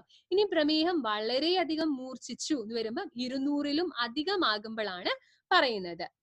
ഇനി HbA1c, അത് പെർസെന്റേജിലാണ് അതിന്റെ കണക്ക് വരുന്നത്. നമ്മളുടെ ആവറേജ് ആണ്, 3 മുതൽ 4 മാസം വരെയുള്ള ആവറേജ് ആണ് നമ്മൾക്ക് ഇതുവഴി മനസ്സിലാക്കാനായിട്ട് സാധിക്കുന്നത്. അപ്പം ആ കിട്ടിയ ഒരു അളവ് വാല്യൂ എന്ന് പറയുന്നത് 4.5നും 5.7% ഇടയിലാണ് എങ്കിൽ ആൾക്ക് നല്ല കൺട്രോൾ ആണ്, പ്രമേഹം ഇല്ല, കൃത്യമായിട്ടാണ് രക്തത്തിൽ ഗ്ലൂക്കോസിന്റെ അളവ് പോകുന്നത്. ഇനി 5.7നും 6.5%ന്റെയും ഇടയിലാണ് എങ്കിൽ പ്രമേഹത്തിന്റെ ആരംഭമാണ് ആ വ്യക്തിയിൽ ഉണ്ടായിട്ടുള്ളത്. 6.5നേക്കാളും മുകളിലാണ് എങ്കിൽ പ്രമേഹം മൂർച്ഛിച്ചുകൊണ്ടേയിരിക്കുകയാണ്. 8ന് മുകളിലാണ് എന്നുണ്ടെങ്കിൽ പ്രമേഹം നല്ല രീതിയിൽ എന്താണ് ആളില് വികസിച്ചുകൊണ്ടേ ഇരിക്കുകയാണ് എന്നാണ് മനസ്സിലാക്കേണ്ടത്. ഇനി ഈ പറഞ്ഞ HbA1c നമ്മൾ പറഞ്ഞു നോർമൽ ആയിട്ടുള്ള അളവ് എന്ന് പറഞ്ഞാൽ 4.5, 4.5നും 5.7നും ഇടയിലാണ് എങ്കിലാണ്. അപ്പം ഇത്തരത്തിൽ നമ്മൾ കാൽക്കുലേറ്റ് ചെയ്തെടുത്ത HbA1cയുടെ അളവിൽ 1% കുറവാണ് നമ്മൾക്ക് ചെലുത്താൻ, നമ്മളുടെ ഡയറ്റോ നമ്മൾ കഴിക്കുന്ന മരുന്നോ ഔഷധങ്ങളോ എന്തെങ്കിലും കഴിച്ചിട്ട് 1% കുറവ് വന്നു എന്ന് വെച്ചാൽ അത് വളരെ വലിയ ഒരു കാര്യമാണ്. 1% കുറവ് വന്നിട്ടുണ്ട് എന്ന് പറഞ്ഞിട്ടുണ്ടെങ്കിൽ ആ 1% കുറവ് എന്ന് പറയുന്നത് നമ്മളുടെ റെറ്റിനോപ്പതി, ഭാവിയിൽ ഉണ്ടാകാൻ സാധ്യതയുള്ള റെറ്റിനോപ്പതി, ന്യൂറോപ്പതി, നെഫ്രോപ്പതി. റെറ്റിനോപ്പതി എന്ന് പറഞ്ഞാൽ റെറ്റിനയെ ബാധിക്കുന്നത്, ന്യൂറോപ്പതി എന്ന് പറഞ്ഞാൽ നെർവ്സിനെ ബാധിക്കുന്നത്, നെഫ്രോപ്പതി എന്ന് പറഞ്ഞാൽ കിഡ്നിയെ ബാധിക്കുന്നത്. ഈ പറഞ്ഞ രോഗങ്ങൾ വരാതിരിക്കാനുള്ള ചാൻസസ് 25% കുറയ്ക്കുകയാണ് ചെയ്യുന്നത്. അതേപോലെ തന്നെ കാട്രാക്ട് വരാനുള്ള ചാൻസസ് 19% കുറയ്ക്കുന്നു. ഹൃദയ സംബന്ധമായിട്ടുള്ള പ്രശ്നങ്ങൾ വരാനുള്ള ചാൻസസ് 16% കുറയ്ക്കുന്നു. അതുപോലെ ഭാവിയിൽ ആംപ്യൂട്ടേഷൻ, കാലൊക്കെ ഞാൻ നേരത്തെ പറഞ്ഞ ആ രോഗിയിൽ ഡോക്ടർ നിർദ്ദേശിച്ചത് കാല് മുറിച്ചു മാറ്റാനാണ്. കാല് മുറിച്ചു മാറ്റാൻ പറയുന്ന അവസ്ഥകളൊക്കെ 43% കുറയുന്നത്. കേവലം 1% കുറവ് HbA1cയിൽ വരികയാണ് എങ്കിൽ, അപ്പൊ 1% കുറവ് എന്ന് പറയുന്നത് വളരെ വലിയ ഒരു കാര്യമാണ്. ഇനി നമ്മൾക്ക് പ്രമേഹത്തിന് ഒരുപാട് മരുന്നുകളാണ് വിപണിയിൽ ലഭ്യമായിട്ടുള്ളത്. ആ മരുന്നുകളൊക്കെ കഴിക്കുന്നത് കൃത്യമായിട്ടും പ്രമേഹം മാനേജ് ചെയ്ത് പോകാനായിട്ട് പറ്റുന്നുണ്ടോ? പാർശ്വഫലങ്ങളൊന്നും ഇല്ലാത്തതാണോ? അല്ല. ഇതൊരു പേപ്പർ കട്ടിംഗ് ആണ് ടൈംസ് ഓഫ് ഇന്ത്യയിൽ വന്നിട്ടുള്ളത്. 2016 പ്രസിദ്ധീകരിച്ചിട്ടുള്ള ഒരു പേപ്പർ കട്ടിംഗ് ആണ്. ഇതിൽ ഒരുപാട് ഡ്രഗ്സ്, പ്രമേഹത്തില് ഒരുപാട് ആൾക്കാർ ഉപയോഗിച്ചുകൊണ്ടിരുന്ന ഒരു ഔഷധം, ഒരു മെഡിസിൻ പെട്ടെന്ന് തന്നെ ബാൻ ചെയ്തു. എന്തുകൊണ്ടാണ് ബാൻ ചെയ്തത്? റിസർച്ച് ഒക്കെ അവർ പിന്നെയും പഠനത്തിലൂടെ തെളിയിച്ചു അതിന് പല തരത്തിലുള്ള പാർശ്വഫലങ്ങളുണ്ട്. അപ്പോഴത്തേക്കും ആൾക്കാരൊക്കെ ഞെട്ടി. കാരണം വർഷങ്ങളായിട്ട് ഒരുപാട് ആൾക്കാർ ഉപയോഗിച്ചുകൊണ്ടുള്ള മരുന്നാണ് പെട്ടെന്ന് നിർത്തിയിട്ടുള്ളത്. ഈ ഒരു റിപ്പോർട്ട് ഹിന്ദുസ്ഥാൻ ടൈംസിൽ വന്നിട്ടുള്ളതാണ്. ഇതിലും 328 കോമ്പിനേഷൻ ഓഫ് ഡ്രഗ്സിനെയാണ് ബാൻ ചെയ്തിട്ടുള്ളത്. അതും എന്തുകൊണ്ടാണ്? പ്രമേഹം ഒരുപാട് തരത്തിലുള്ള പാർശ്വഫലങ്ങൾ ആ വ്യക്തിയിൽ ജനിപ്പിക്കുന്നു എന്നുള്ളത് കണ്ടെത്തിയതിനെ തുടർന്നാണ് ഇത്രയും ഇത്രയും വലിയ amount of drugs, medicines ban ചെയ്തിട്ടുള്ളത്. ഇനി എപ്പോഴും ഒരുപാട് ഉപയോഗിക്കുന്നതായിട്ടുള്ള ഒരു ബ്രാൻഡ് നെയിം ആണ് ജനൂവിയ എന്ന് പറഞ്ഞിട്ടുള്ള ഒരു ബ്രാൻഡ് നെയിം. അപ്പം അത് ആദ്യകാലങ്ങളിൽ പ്രമേഹത്തെ വളരെ നല്ല രീതിയിൽ കൺട്രോൾ ചെയ്തു പോകാൻ സഹായിക്കുന്നതാണ്, ഇൻസുലിന്റെ പ്രൊഡക്ഷനെ വർദ്ധിപ്പിക്കുന്നതിൽ സഹായിക്കുന്നതാണ് എന്നൊക്കെ പറഞ്ഞ് വിപണിയിൽ വന്നിട്ടുള്ളതായിട്ടുള്ള ഒരു ബ്രാൻഡാണ്, മെഡിസിൻ ആണ് ജനൂവിയ 100 mg എന്നൊക്കെ പറയുന്നത്. പിന്നീട് അതിൽ റിസർച്ച് ഒക്കെ നടന്ന് വന്നപ്പോഴാണ് അതിൽ നിന്നും കണ്ടുപിടിച്ചത് ഈ ജനൂവിയ 100 mg ഉപയോഗിക്കുന്ന ആൾക്കാരിൽ പാൻക്രിയാസിന് വരുന്ന ക്യാൻസർ, തൈറോയിഡിന് വരുന്ന ക്യാൻസർ ഒക്കെ വളരെയധികം കൂടുതലായിട്ട് കണ്ടു. അപ്പം അതും ബാൻ ചെയ്തു. അപ്പം നമുക്കറിയാം പൊതുവെ ഈ പറയുന്ന മെഡിസിൻസ് കഴിക്കുമ്പോഴൊക്കെ പാർശ്വഫലങ്ങൾ ഉണ്ട്, അത് ആ ഡോക്ടർ നിർദ്ദേശിക്കുകയും ചെയ്യും. വയറിളക്കം ഉണ്ടാകും, അല്ലെങ്കിൽ തലവേദന ഉണ്ടാവും, നെഞ്ചെരിച്ചില് ഇത് കഴിച്ചിട്ടുണ്ടെങ്കിൽ ഉണ്ടാകും എന്നുള്ളതൊന്ന് വാൺ ചെയ്തിട്ടാണ് കൊടുക്കുന്നത്. അപ്പം ഒരു മെഡിസിൻ ബാൻ ചെയ്യണം എന്ന് പറഞ്ഞാൽ അത്രയധികം പാർശ്വഫലങ്ങൾ ഉള്ള ഒന്നാണ് ബാൻ ചെയ്യുന്നത്. ഇതൊക്കെയാണ് ഇത്രയും മെഡിസിൻസ് ആണ് ബാൻ ചെയ്തിട്ടുള്ളത്. അപ്പം നിങ്ങളോടൊരു ചോദ്യം, ഇങ്ങനെയുള്ള ഈ മെഡിസിൻസ് കഴിച്ച് നമ്മളുടെ പാൻക്രിയാസിൽ ക്യാൻസർ വരാനും തൈറോയിഡിന് ക്യാൻസർ വരാനും ഒക്കെ നമ്മൾ നിൽക്കണോ? വേണ്ട അല്ലെ? നമ്മൾക്ക് ആയുർവേദം ഒരു സൈഡ് എഫക്ട്സും ഇല്ലാതെ നാച്ചുറൽ ആയിട്ടുള്ള ആയുർവേദത്തിലൂടെ പ്രമേഹത്തെ നമ്മൾക്ക് കൺട്രോൾ ചെയ്ത് കൊണ്ടുപോകാനായിട്ട് സാധിക്കും. അത്തരത്തിൽ വന്നിട്ടുള്ള ഒരു പ്രൊഡക്റ്റ് ആണ് ഓൺ ആൻഡ് ഓണിന്റെ നമ്മുടെ ഡയബ ലൈഫ്. 30 വെജിറ്റേറിയൻ ക്യാപ്സ്യൂൾസ് അടങ്ങിയിട്ടുള്ള പ്രൊഡക്റ്റ് ആയിട്ടുള്ള ഡയബ ലൈഫ്, ഒരു നോ ആഡഡ് ഷുഗർ ഇല്ലാത്തതായിട്ടുള്ള ഡയബ ലൈഫ്. അപ്പം ഇതെന്ന് വെച്ചിട്ടുണ്ടെങ്കിൽ റിസർച്ച് ബേസ്ഡ് ആയിട്ടുള്ള പല തരത്തിലുള്ള റിസർച്ചുകൾ റിസർച്ചിൽ പ്രൂവൺ ആയിട്ടുള്ള റിസൾട്ട് തന്ന ഒരുപാട് ഔഷധങ്ങളുടെ കോമ്പിനേഷൻ ആണ് നമ്മളുടെ ഈ പറഞ്ഞിട്ടുള്ള ഡയബ ലൈഫ് എന്ന് പറഞ്ഞിട്ടുണ്ടെങ്കിൽ, അതിൽ ആദ്യം തന്നെ എടുത്തു പറയേണ്ടത്, നിങ്ങൾക്കറിയാം ഈ ഒരു ചിത്രത്തിൽ തന്നെ കാണും വെളുത്തുള്ളിയാണ് ഉള്ളത് അല്ലെ? വെളുത്തുള്ളിയാണ് ഇതിൽ ഉപയോഗിച്ചിട്ടുള്ളത്. വെളുത്തുള്ളി അതേപോലെയാണോ? വെളുത്തുള്ളി തന്നെയാണോ ഇതിൽ ഉപയോഗിച്ചിട്ടുള്ളത്? അല്ല. 100% സ്റ്റെബിലൈസ്ഡ് ആയിട്ടുള്ള അലിസിൻ എന്ന് പറഞ്ഞിട്ടുള്ള പാറ്റന്റഡ് ആയിട്ടുള്ള പ്രൊഡക്റ്റ് ആണ്. അലിസിൻ ആണ് 100% 100% സ്റ്റെബിലൈസ്ഡ് ആയിട്ടുള്ള നിലനിൽപ്പുള്ളതായിട്ടുള്ള അലിസിൻ എന്ന് പറഞ്ഞിട്ടുള്ളതാണ് നമ്മളുടെ ഡയബ ലൈഫിൽ ഉപയോഗിച്ചിട്ടുള്ളത്. വെളുത്തുള്ളി എന്ന് പറയുമ്പോൾ പണ്ട് മുതലേ 3000 BC മുതലേ ആയുർവേദത്തിന്റെ ആരംഭ കാലഘട്ടത്തിൽ തന്നെ ലശൂനം എന്നാണ് ആയുർവേദത്തിൽ വെളുത്തുള്ളിയെ പറയുന്നത്. ലശൂനം, വെളുത്തുള്ളി ഉപയോഗിച്ചു കൊണ്ടേയിരുന്നിരുന്നു. വെളുത്തുള്ളിക്ക് anti cancerous, anti diabetic, anti microbial, anti bacterial, immunity വർദ്ധിപ്പിക്കുന്നതിന് ഒക്കെയുള്ള കഴിവാണ് വെളുത്തുള്ളിക്ക് ഉള്ളത്. ഇതൊക്കെ പ്രാചീന കാലത്ത് ചൈനക്കാര് വളരെയധികം ഉപയോഗിച്ചിരുന്നു. എന്തിനുപയോഗിച്ചിരുന്നു? അവരുടെ ആയുസ്സിൽ വർധനവ് ഉണ്ട് എന്ന് കരുതിയിട്ട്, ശരിക്കും ആയുസ്സിൽ വർധനവ് ഉണ്ടാകാറുണ്ട്. അപ്പം അങ്ങനെ ചൈനക്കാര് ആയുസ്സിന് വർധനവ് ഉണ്ടാകാൻ വേണ്ടിയിട്ട് വെളുത്തുള്ളി കഴിച്ചിരുന്നു. അതുപോലെ തന്നെ ഈജിപ്തിലുള്ള ആൾക്കാര്, നമുക്കറിയാം ഈജിപ്തില് മമ്മീസ്, പിരമിഡ്സ് ഒക്കെ നിങ്ങൾ കേട്ടിട്ടുണ്ടാവും അല്ലെ? അത്തരത്തിൽ മമ്മീസ്, പിരമിഡ്സ് ഒക്കെ ഉണ്ടാക്കാനായിട്ടുള്ള വർക്കേഴ്സ് വെളുത്തുള്ളിയാണ് കഴിച്ചിരുന്നത്. കാരണം ഒരുപാട് സ്ട്രെങ്ത്തും സ്റ്റാമിനയും ഒക്കെയാണ്. ഈ ഒരു പിരമിഡ് ഉണ്ടാക്കുമ്പം അറിയാം, ചിത്രങ്ങളിലും വീഡിയോസിലും ഒക്കെ കണ്ടിട്ടുണ്ട്, അത്രയും ഹൈറ്റിലുള്ളതാണ് ഈ പിരമിഡ്സ്. അപ്പൊ അത് ഉണ്ടാക്കുക എന്ന് പറയുമ്പോൾ അത്രയും തൊഴിലാളികൾക്ക് ഒരുപാട് എനർജിയാണ് അവിടെ ലോസ് ആവുന്നത്. ഒരുപാട് സ്ട്രെങ്ത് വേണം, സ്റ്റാമിന വേണം.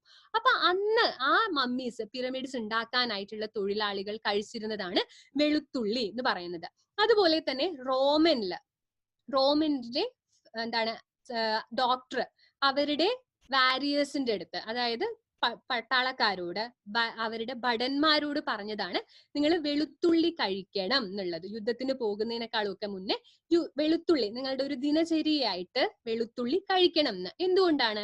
വെളുത്തുള്ളി ബ്ലഡിന്റെ, രക്തത്തിന്റെ അളവ് വർദ്ധിപ്പിക്കുന്നതിൽ വലിയ പങ്ക് വഹിക്കുന്നതാണ്. അതുപോലെ തന്നെ മുറിവൊക്കെ ഉണങ്ങാനായിട്ടും സഹായിക്കുന്നതാണ് വെളുത്തുള്ളി. അപ്പം യുദ്ധത്തിൽ സ്വാഭാവികമായിട്ടും എന്തുണ്ടാവും? മുറിവുണ്ടാവും. അതൊക്കെ വേഗത്തിൽ ഉണങ്ങണം അല്ലെ? എന്നിട്ടാണ് പിന്നെയും ആ ഭടന്മാർ തന്നെയാണ് പിന്നെയും യുദ്ധം ചെയ്യേണ്ടത് അല്ലെ? അപ്പൊ അതിനു വേണ്ടിയിട്ട് വെളുത്തുള്ളി കഴിക്കണം എന്ന് അന്നത്തെ റോമനിലെ ഏറ്റവും വലിയ ഡോക്ടർ ആയിട്ടുള്ള അദ്ദേഹം പറഞ്ഞിരുന്നു. ഇത്രയും കാലങ്ങൾക്ക് മുൻപേ തന്നെ ആൾക്കാർ വെളുത്തുള്ളിയുടെ ഗുണത്തെ പറ്റി മനസ്സിലാക്കിയിരുന്നു. അത് വളരെയധികം ഉപയോഗിച്ചും ഇരുന്നിരുന്നു.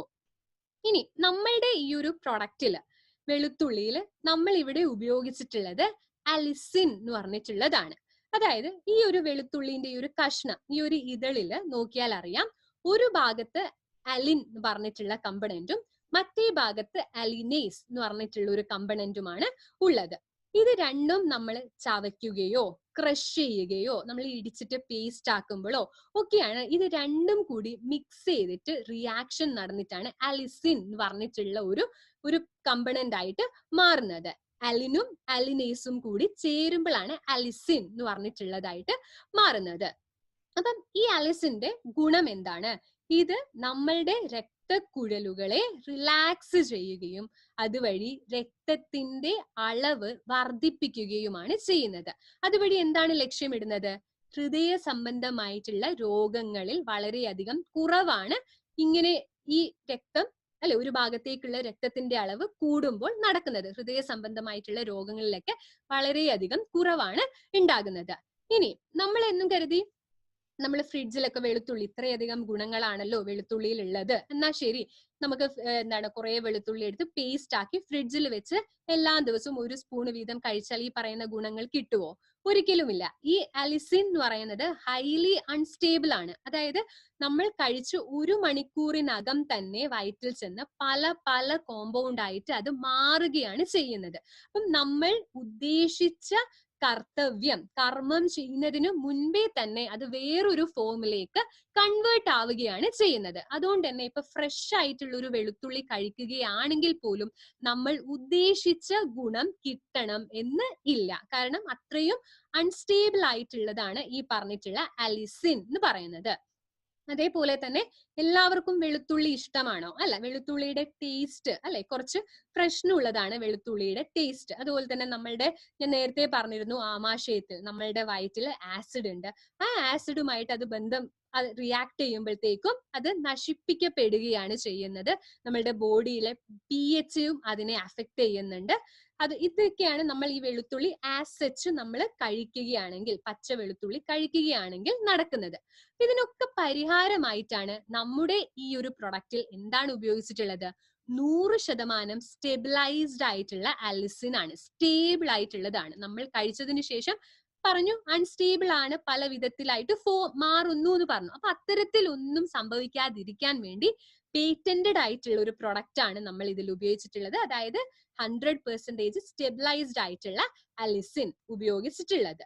അതുകൂടാതെ ഇതിൽ ഉപയോഗിച്ചിട്ടുള്ളതാണ് കറുവപ്പട്ട, അടയ്ക്ക, നീം, വേപ്പ്, ചക്കരക്കൊല്ലി, അതുപോലെ തന്നെ കൈപ്പക്ക. ഓരോന്നിൻ്റെതും നോക്കാം ആദ്യം. അതുകൊണ്ട് തന്നെ ഈ അലിസിൻ, ഈ ഒരു സ്റ്റെബിലൈസ്ഡ് ആയിട്ടുള്ള ഒരു അലിസിൻ ഉപയോഗിച്ചത് കൊണ്ട് തന്നെ എന്താണ്, ടൈപ്പ് 1 പ്രമേഹത്തിനും ടൈപ്പ് 2 പ്രമേഹത്തിനും അതിന് കൃത്യമായിട്ട് അതിന്റെ കർത്തവ്യം അത് കുറച്ചു കൊണ്ടുവരാൻ, അത് കൺട്രോൾ ചെയ്യാനായിട്ട് സഹായിക്കുന്ന ഒന്നാണ് അലിസിൻ. HbA1c അളവ് കൃത്യമാക്കി അല്ലെങ്കിൽ കൺട്രോൾ ചെയ്ത് കൊണ്ടുപോകുന്നതിൽ സഹായിക്കുന്നതാണ് ഈ പറഞ്ഞിട്ടുള്ള അലിസിൻ എന്ന് പറയുന്നത്. ഇനി അടുത്തതായിട്ട് നോക്കുകയാണെങ്കിൽ കറുവപ്പട്ട എന്ന് പറയുന്നത്, അത് നമ്മുടെ ഇൻസുലിന്റെ സെൻസിറ്റിവിറ്റി, ഞാൻ പറഞ്ഞിരുന്നു രണ്ടാമത്തെ പ്രമേഹത്തിൽ ഇൻസുലിൻ റെസിസ്റ്റൻസ് ആണ്. ഇൻസുലിന് കൃത്യമായിട്ട് കർത്തവ്യം, അതിന്റെ കർമ്മം ചെയ്യാനായിട്ട് പറ്റുന്നില്ല. അപ്പം ഈ കറുവപ്പട്ട എന്ന് പറഞ്ഞിട്ടുണ്ടെങ്കിൽ അതിന്റെ ഏറ്റവും വലിയൊരു കർമ്മം എന്ന് പറഞ്ഞാൽ അത് ഇൻസുലിന്റെ പ്രവർത്തനം കൃത്യമാക്കി നടത്തി കൊണ്ടുപോകാൻ സഹായിക്കുന്ന ഒന്നാണ് ഈ പറഞ്ഞിട്ടുള്ള കറുവപ്പട്ട. പല വിധത്തിലുള്ള എക്സ്പെരിമെന്റ്സ് ചെയ്ത് പ്രൂവൺ ആയിട്ടുള്ള കാര്യമാണ്. ഷുഗർ ലെവല് വളരെയധികം കുറഞ്ഞിട്ടുണ്ട്, ട്രൈഗ്ലിസറൈഡ്സിന്റെ അളവ് കുറഞ്ഞിട്ടുണ്ട്, അതുപോലെ തന്നെ ചീത്ത കൊളസ്ട്രോളിന്റെ അളവ് 27% വരെ കുറവാണ് ഇത് ഉപയോഗിച്ചതിന് ശേഷം കണ്ടിട്ടുള്ളത്. അടുത്തതായിട്ടുള്ളതാണ് ആൽഫ ലിപ്പോയിക് ആസിഡ്. അത് ശരിക്കും ബ്രോക്കോളി എന്ന് പറയുന്ന ഒരു പച്ചക്കറി, അതായത് കോളിഫ്ലവറിന് തുല്യമായിട്ട്, കോളിഫ്ലവറിനോട് ഏകദേശം സാമ്യമായിട്ടുള്ള ഒരു പച്ചക്കറിയാണ് ബ്രോക്കോളി എന്ന് പറയുന്നത്. അതിൽ നിന്നും എടുത്തിട്ടുള്ള ഒരു ആസിഡ് ആണ്, ഒരു കമ്പണന്റ് ആണ് ആൽഫ ലിപ്പോയിക് ആസിഡ് എന്ന് പറയുന്നത്. അത് നാച്ചുറൽ ആന്റി ഓക്സിഡന്റ് ആണ്. അപ്പം പറഞ്ഞു എന്താണ്, ഫ്രീ റാഡിക്കൽസ് മൂലം എന്തെങ്കിലും ഒരു ദോഷം വരികയാണ് എങ്കിൽ അതിനെ തടയുന്നതിന് വേണ്ടിയിട്ട് ആന്റി ഓക്സിഡന്റ് സപ്ലൈ ചെയ്യാൻ പാകത്തിനുള്ള ഒന്നും കൂടി നമ്മളുടെ ഈ ഒരു പ്രൊഡക്റ്റിൽ ചേർക്കണം. അതിനായിട്ടാണ് ബ്രോക്കോളിയിൽ നിന്നും എടുത്തിട്ടുള്ള ആൽഫ ലിപ്പോയിക് ആസിഡ് ഇതിൽ ഉൾപ്പെടുത്തിയിട്ടുള്ളത്. അതുപോലെ തന്നെ നമ്മളുടെ ദഹന പ്രക്രിയയൊക്കെ കൃത്യമാക്കി കൊണ്ടുപോകാനും കൂടി സഹായിക്കുന്ന ഒന്നാണ് ഈ ആൽഫ ലിപ്പോയിക് ആസിഡ്. അതുപോലെ തന്നെ നെർവ്സിലൊക്കെ ഉണ്ടാകുന്ന ഡാമേജ് കുറച്ചു കൊണ്ടുവരാനും ഒക്കെ സഹായിക്കുന്നതാണ് ആൽഫ ലിപ്പോയിക് ആസിഡ്. അടുത്തതാണ് സ്പൈനേഷ്യ ഒലിക്രേസിയ എന്ന് പറയുന്നത്. അത് ശീമക്കീര, പാലക്ക് എന്നൊക്കെ പറയും. ഒരു തരത്തിലുള്ള ഒരു ചീരയാണ്, പാലക്ക് എന്നൊക്കെ പറയുന്നതാണ്. ഇതിൽ നിന്നും എടുത്തിട്ടുള്ളതാണ് ക്രോമിയം പിക്കോലേറ്റ് ആണ് ഇതിൽ അടങ്ങിയിട്ടുള്ളത്. എന്തിനാണ് ക്രോമിയം പിക്കോലേറ്റിന്റെ ആവശ്യം? അതായത് പല സാഹചര്യങ്ങളിലും പല പേഷ്യൻസിലും കണ്ടിട്ടുള്ളതാണ് ക്രോമിയത്തിന്റെ അളവിലുള്ള കുറവിൽ, അല്ലെ, ക്രോമിയത്തിന്റെ ഡെഫിഷ്യൻസിയിൽ, ക്രോമിയത്തിന്റെ അഭാവത്തിൽ നമ്മളുടെ ശരീരത്തിൽ ഗ്ലൂക്കോസിനെ കൃത്യമായിട്ടുള്ള രീതിയിൽ ഉപയോഗിക്കാനായിട്ട് പറ്റാതെ വരുന്നുണ്ട്. അപ്പൊ അത്തരത്തിലുള്ള ഒരു അഭാവത്തിൽ വരുന്ന ഒരു പ്രമേഹത്തിൽ എന്ത് ഉപയോഗിക്കാം? നമ്മൾക്ക് ക്രോമിയം ഒരുപാട് അടങ്ങിയിട്ടുള്ള സ്പൈനേഷ്യ ഒലിക്രേസിയ എന്ന് പറയുന്ന ഇതിന്റെ ഉപയോഗം അവിടെയാണ് പ്രയോജനപ്പെടുന്നത്. അടുത്തതായിട്ടുള്ളതാണ് ചക്കരക്കൊല്ലി. ചക്കരക്കൊല്ലി എന്ന് പറയുമ്പോൾ പേര് പോലെ തന്നെ ചക്കരക്കൊല്ലി, ചക്കരയെ കൊല്ലുന്നത് എന്ന് പറയുമ്പം, അല്ലെ, അപ്പൊ ഷുഗറിനെ കൊല്ലുന്നത് എന്ന് പറയുമ്പം അതില് ജിംനിമിക് ആസിഡ് ആണ് ഇതിൽ ഉള്ളത്. അപ്പൊ ഒരുപാട് സ്റ്റഡീസ് നടന്നിട്ടുണ്ട്. പ്രമേഹത്തില് വളരെ എഫക്റ്റീവ് ആയിട്ട് ഇത് ഉപയോഗിക്കാം എന്നുള്ള പഠനവും തെളിയിച്ചിട്ടുണ്ട്. അടുത്തതാണ് വേപ്പ്. വേപ്പ് നമുക്കറിയാം നമ്മളുടെ കൽപ്പവൃക്ഷമാണ്. വേപ്പിന്റെ എല്ലാ പാർട്സും ഉപയോഗം, മെഡിസിനൽ വാല്യൂ ഉള്ളതാണ്. എല്ലാ ഇലയായിക്കോട്ടെ, അല്ലെ, എല്ലാ തണ്ടായിക്കോട്ടെ, വളരെയധികം ഉപയോഗം, വളരെയധികം ഔഷധ മൂല്യമുള്ള ഒരു ഔഷധമാണ് വേപ്പ് എന്ന് പറയുന്നത്. അത് ആന്റി സ്ട്രെസ് ആണ്. സ്ട്രെസ്സിനെതിരെ പ്രവർത്തിക്കുന്ന ഗുണമുണ്ട്. ഷുഗറിന്റെ ലെവല്, രക്തത്തിലെ ഷുഗറിന്റെ ലെവലിനെ കുറയ്ക്കാനായിട്ടുള്ള കഴിവുണ്ട്. നമ്മളുടെ കരളിനെ പ്രൊട്ടക്ട് ചെയ്യുന്നതാണ്. പാൻക്രിയാസിന്റെ കർമ്മത്തെ കുറച്ചുകൂടി ബൂസ്റ്റപ്പ് ചെയ്യുന്നതാണ്. അതേപോലെ തന്നെ ആന്റി മൈക്രോബിയൽ ഫങ്ഷൻസ് ഉണ്ട്. അതുപോലെ തന്നെ നമ്മുടെ രോഗപ്രതിരോധ ശേഷി വർദ്ധിപ്പിക്കാനും കൂടി സഹായിക്കുന്നതാണ് വേപ്പ് എന്ന് പറഞ്ഞത്. ഒരുപാട് സ്റ്റഡീസ് നടന്നിട്ടുണ്ട്. ആ സ്റ്റഡീസിൽ നിന്നും കണ്ടെത്തിയിട്ടുള്ളതാണ് ഇതിന് വളരെ കൃത്യമായിട്ട്, വളരെ നല്ല രീതിയിൽ, വളരെ ഫലപ്രദമായിട്ടുള്ള രീതിയിൽ ഇൻസുലിന്റെയും അതേപോലെ തന്നെ കൊളസ്ട്രോളിനെയും, രക്തത്തിലുള്ള കൊളസ്ട്രോളിനെയും അതുപോലെ തന്നെ ഷുഗറിനെയും കുറയ്ക്കാനായിട്ട് നീമിന് കഴിഞ്ഞിട്ടുണ്ട് എന്നുള്ളത്.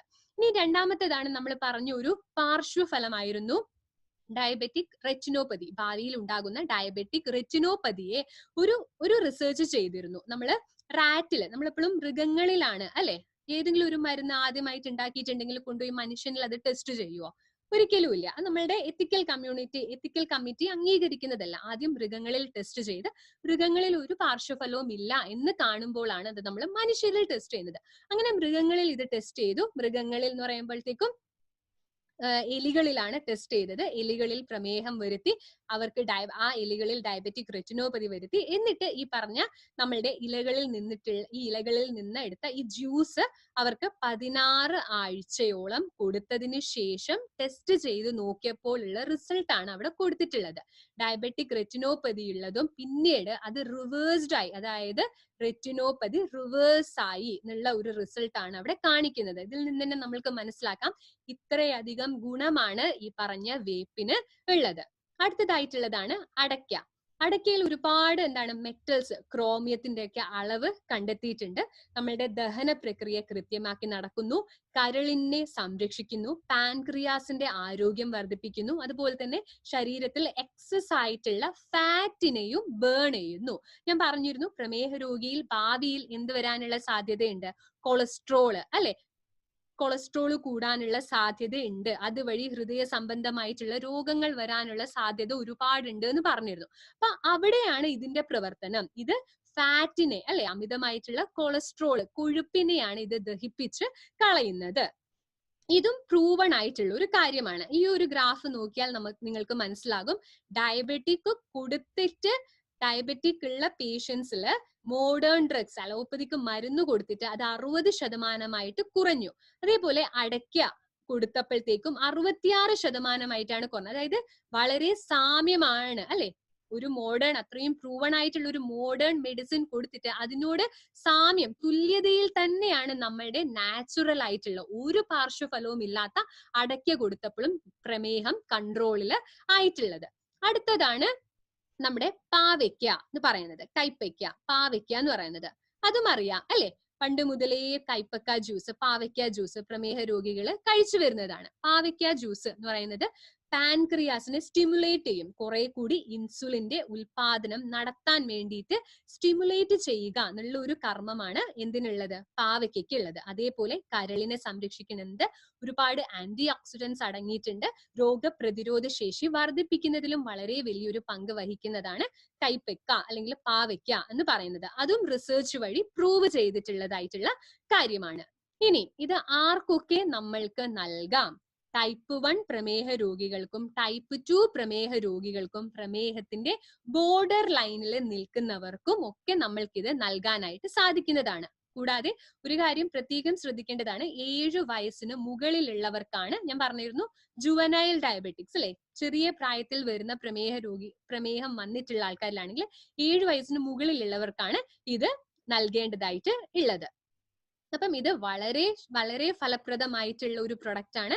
ഇത്രയും മാരകമായിട്ടുള്ള ഒരുപാട് രോഗങ്ങൾ ഭാവിയിൽ വരുത്താനായിട്ട് കെൽപ്പുള്ളതായിട്ടുള്ള ഈ ഒരു പ്രമേഹത്തെ ഇന്ന് കൺട്രോൾ ചെയ്യുക എന്നുള്ളത് വളരെ വളരെ അത്യാവശ്യമായിട്ടുള്ളതാണ്. ഇന്ന് ഇതിനെ കൺട്രോൾ ചെയ്തില്ലെങ്കിൽ നാളെ നെർവ്സിനെ ബാധിക്കും, മുറിവ് ഉണങ്ങാതിരിക്കും, മുറിവ് ഉണങ്ങാതിരുന്ന് കാല് വരെ കൈകാലുകൾ മുറിച്ചു മാറ്റേണ്ടതായിട്ടുള്ള അവസ്ഥയിൽ വരെ എത്തിക്കുന്നതായിട്ടുള്ള പ്രമേഹത്തെ ഇന്ന് കൺട്രോൾ ചെയ്യണം.